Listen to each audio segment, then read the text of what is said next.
سلمان رشدی پر حملہ کرنے والا نوجوان کون؟ فون سے کون سی اہم تفصیلات سامنے آ گئیں؟ ملعون سلمان رشدی پر نیو یارک میں ایک ادبی تقریب کے دوران چاقو سے حملہ کیا گیا۔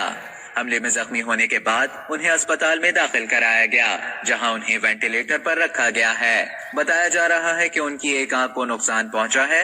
ان پر اس وقت حملہ کیا گیا جب رشدی اسٹیج پر لیکچر دینے والے تھے۔ حملہ آور کی شناخت 24 سالہ ہادی مطار کے نام سے ہوئی ہے، جو نیو جرسی کا رہائشی ہے۔